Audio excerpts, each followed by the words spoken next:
Happy Friday, traders. It is Friday the 13th of April 2018. It's 8:03 a.m. Chicago time, coming at you from Convergent Trading's headquarters. Derivatives trading involves substantial risk of loss and is not suitable for all investors. Past performance is not necessarily indicative of future results. Overall, the market's moving quite easily to the upside today after selling off a little bit in the overnight session. Very interesting overnight session, actually. We'll look at that in a minute. In the S&P, allocations to risk this morning, DAX leading the pack up 94.5 points, 0.76%. Gold's at even, and so are the bonds. The laggard today is the Japanese yen, followed by the Eurobond and the Euro FX. Crude oil up 29 cents at 67.36, trading in a range after rallying quite a bit on macro fundamental type news over the last few days, coming out of Saudi Arabia and the prospect of war over Syria. And here, that's where we stand. This morning, we had some key financial institutions reporting. JP Morgan came in at $2.37 versus $2.28, so that was pretty decent. Citigroup came in at $1.68 per share versus $1.61, and Wells Fargo came in at $1.12 versus $1.07. Pay attention to news, especially during earnings season and all this stuff.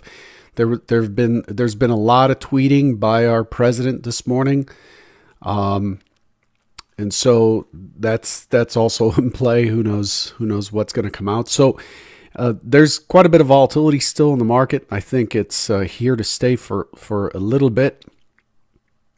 A fair amount of uncertainty, and the market always responds very aggressively to that. Looking ahead, we do have the University of Michigan prelim at 10 Eastern, 9 Central, expecting 100.5. That's a mover. We also have Fed speakers coming up later on. Rosengren has already spoken and has released some comments that he's for 3 more rate hikes for the year. So again, that's just all feeding into what prices or how the market prices the future in the assets that we're trading. Let's take a look at what we expected yesterday versus what we actually got. Accountability, right? So yesterday, the expectation is we were opening in range out of value inside of an inside day. And so the expectation is for a small pullback around the 26.53 area for a long into 26.66. Ultimate target 26.72 and 76 is discussed the day before that. 72 is important in that it's the prior week's high, and it's a week high from Thursday the 5th that was left behind. I discussed the week high a couple times, and it supports the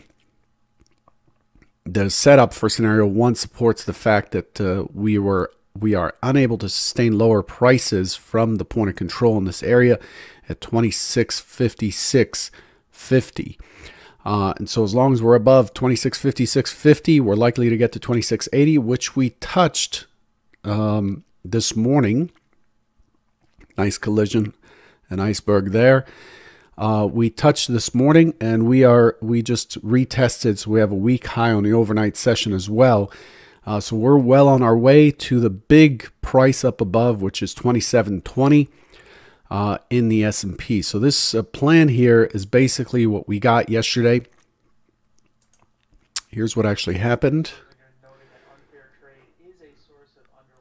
So we had a tiny pullback. We pushed to 26.55. I was expecting around 26.53.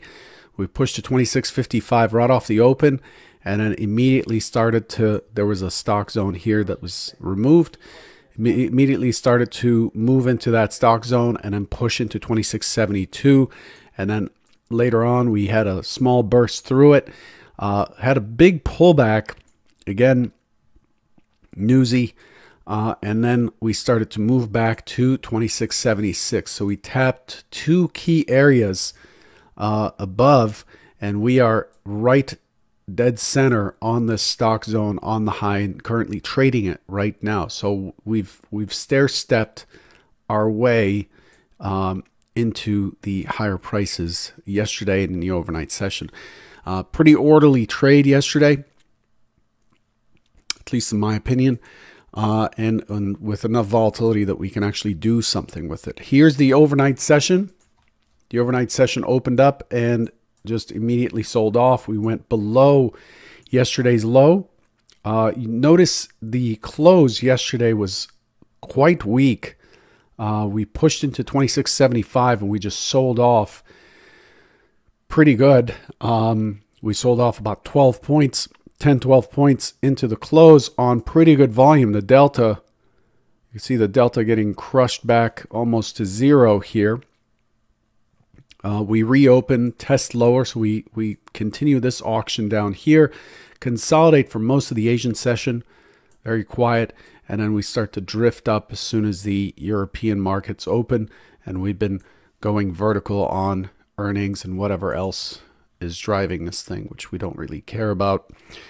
The extent to which we want to know why a move has happened is limited, in my opinion, at least for me, is limited to whether or not it is a more permanent price changing or a longer ranging, nothing's permanent in the market, but a longer ranging price changing event or news versus geopolitical news, rumors, and things like that. This is the only reason why news feeds and things like that are very important to me. JP Morgan beating, Citigroup beating, Wells Fargo beating, some other big S&P stock beating. Those are likely to cause a sustained move in that direction. They forecast the earnings across other stocks as well. And so those are not likely to revisit the scene of the crime versus a rumor that somebody got arrested or a rumor that somebody in the U.S. administration is being fired or resigning or whatever.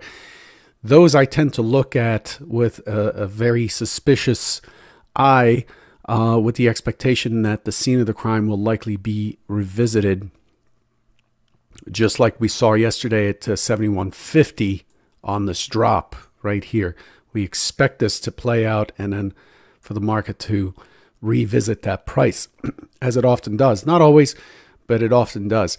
Now, earnings news, something the Fed does, those things are impactful longer term, and the price tends to move in the direction of that news and sustain that move.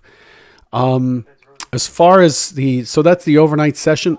As far as what we're expecting for today, and before I get into that, it is like Friday. Okay, can you take a moment, please, and hit the what's going on here? And hit the like button on this video, please, before you leave today. If you don't see it on your screen, just go to the bottom right, click on the YouTube link, and find it on YouTube, or you can just watch it on YouTube and just hit the like button. I'd appreciate it. Here's what we're looking for today. Whoa.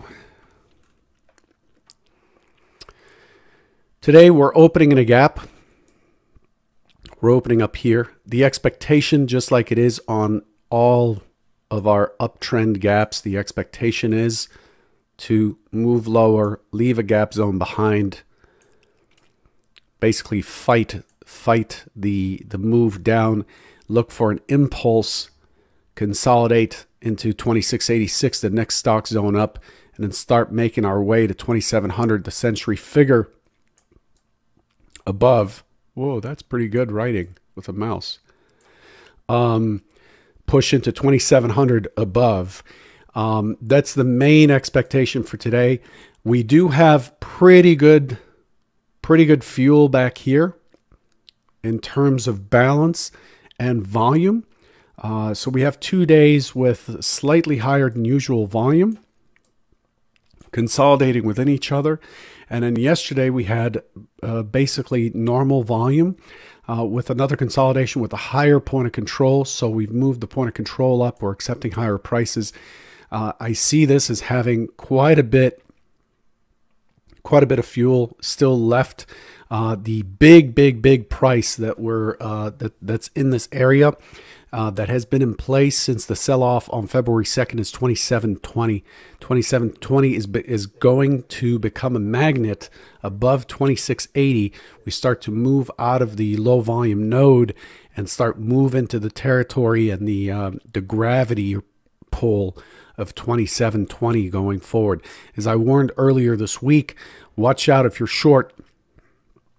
Not a friendly short environment, and this scenario continues. If we open up with a burst and get exhaustion immediately and start moving lower, breaking the open and the opening swing low, I'm looking for a test at 26.76 again. Again, the stock zone is still valid, and then we may start to make our way down to 26.70 before the bounce back out, and that's scenario 2. Expecting it to be a fairly typical Friday. Lots of action on the open, lots of action on the close. And again, all of this gets shot out of the water with any news flow that could impact pricing. Okay, especially keep an eye on Syria and what the U.S. plans to do there. Latest news yesterday was the Pentagon was drafting up plans for what to strike in Syria, so it seems imminent. So these are the two key scenarios. Both are bullish. Any surprise to the downside is likely to target 26.44 as the MC point of control in this area. That's the big magnet to the short side. But those are the two key scenarios. Again, please hit the like button before you head out. I'll keep it short and sweet. Good luck. And for Convergent members, those traders, I did put a notice in the member service, chat service, to say that I'm not going to be here after 9:30 Central, 10:30 Eastern. I need to travel. Good luck today. Watch your risk. Take care.